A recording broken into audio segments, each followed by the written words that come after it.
welcome back to the Fermented World Homebrew channel.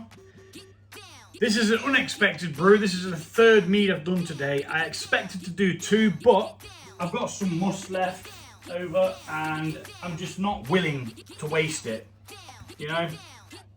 So, yeah, it's going in there.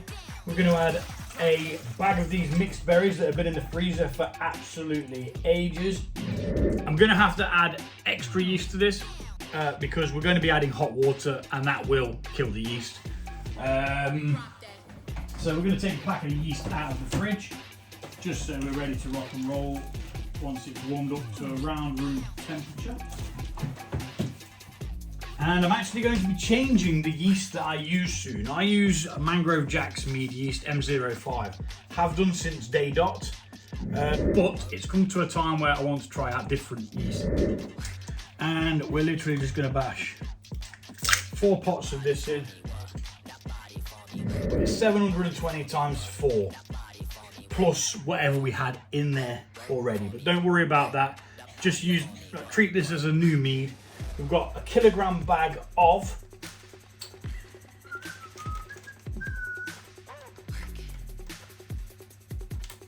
if I could find it in English, I'd be able to tell you.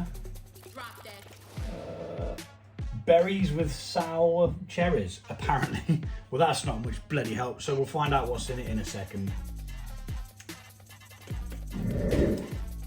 And I'm going to put these in super speed because it takes forever and there's no point you watching me pour 4 of the same things in. So we'll speed it up.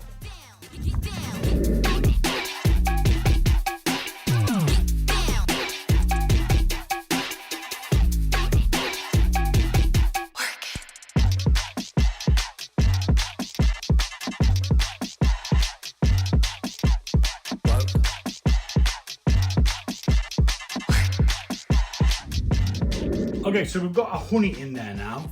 I did just put 4 packets of raisins in for tannins.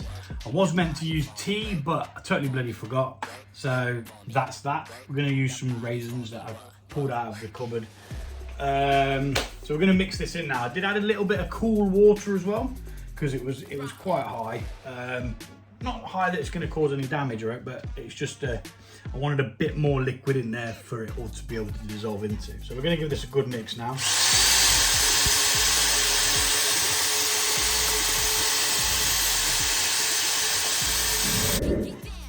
Like so. And we're then going to just double check. Oh god, Bennett, I need a spoon. Again, I'm caught off guard because I was not expecting to have to do this. So some of the stuff hasn't been really sterilised, but it wasn't all that dirty anyway. It's only been used today, so we're giving it a quick rinse in the sanitising water. Just want to double check that we do have all the honey mixed in and it's not sat in the corners doing nothing. Now we're good. All looks nicely mixed in to me. So to this, we're going to add some yeast nutrients. Again, this is a preference. I've always used nutrients, so I shall continue to. You don't have to. It is down to whatever you want to do. So instructions say 1 level teaspoon per gallon. We're doing a 2-gallon batch, so we'll do 2 of these.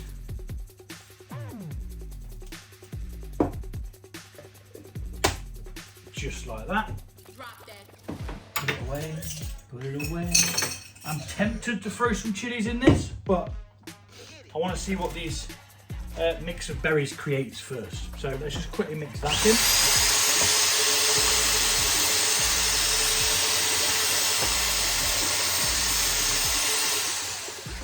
Okay, now we're going to add some more water, which I'll speed up.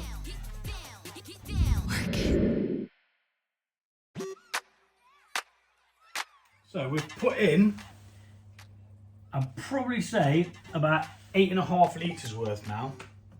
What I'm going to do is, I'm going to take this out and we're going to add the fruit, which I've not even told you what they are yet. But it'll be in the caption anyway. So I did notice that the bag was already slightly open, so we're going to go from there. And we're just going to tip this in. And some of it's a bit cold actually, it's still not 100% thawed out. I can see raspberries, cherries, strawberries, and what looks like black currants. It's going to have a very wonderful colour, that is for sure. Reason why I didn't put all the way up to the 9 litre mark is because I knew that this was going to add volume, and it has, and it's put us up to about where we want to be. So don't want to risk it overflowing. Fruits can go a little bit wacko sometimes whilst fermenting. Anything left in there? Any dribbles of juice? We want it all. I'm not going to take what was on the plate because that was not sterilised, as we were in a rush.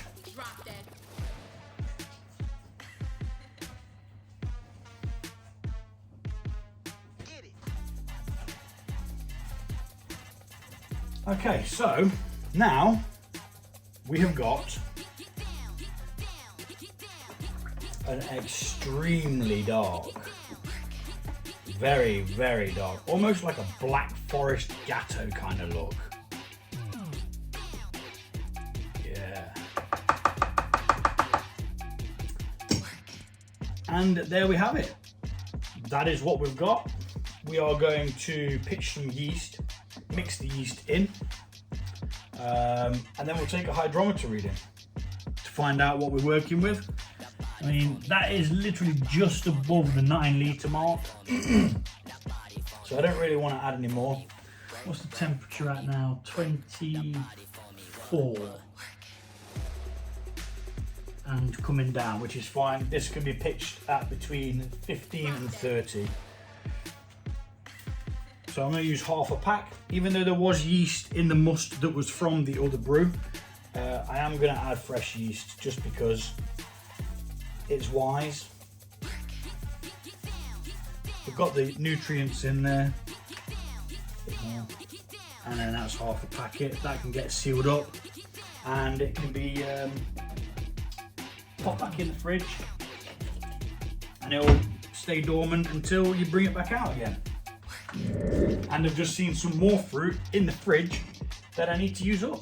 So there might even be another mead on soon. That'll be 4 to contend with. Even though I told myself I was going to stop doing too much.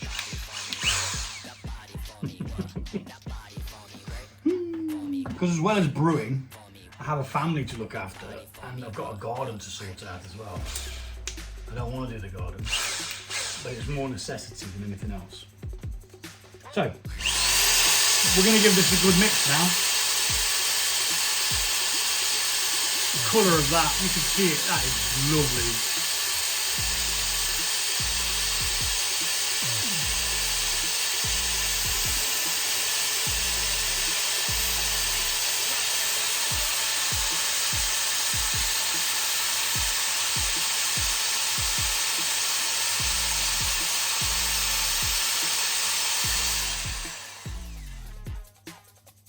Go. It'll be interesting to see what the sour cherries bring, and what we're going to do is we'll get hold of every type of fruit that's in there in dry form, ready for the secondary, because this is all going to ferment out. There's going to be no sugars left in this, so when it gets to that point, we'll have a nice colour. It will smell fruity, but you won't really be able to taste anything because all of the sugars would have been fermented. Now I did get this sterilised, ready to actually crush these up, but because they've been frozen, I don't think I need to.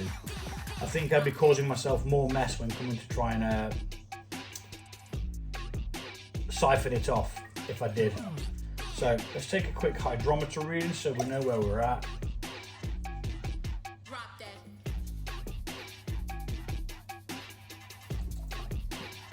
Expecting high. No, not too bad at all. 110. 1.100.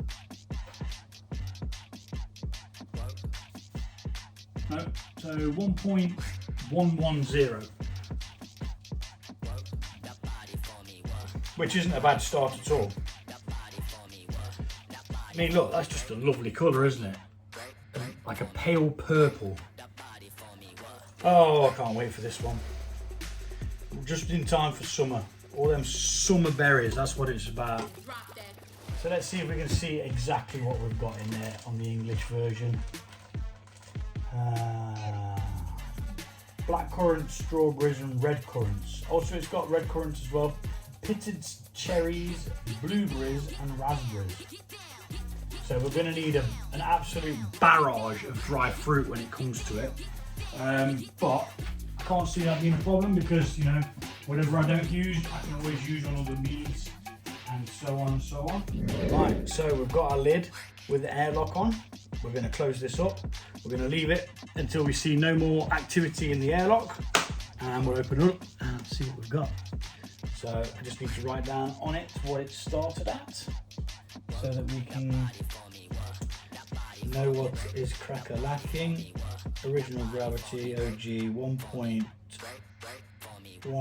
110, abbreviated to 110. And thanks for watching. I know it was a really random one. I didn't expect to have to do 3 meads in one day. I did intend on doing 2. But yeah, you know, it is what it is. I've got one that's ending there soon. That's going to get bottled. I bottled 3 of them the other day. I've got another 2 orange meads over there to be done.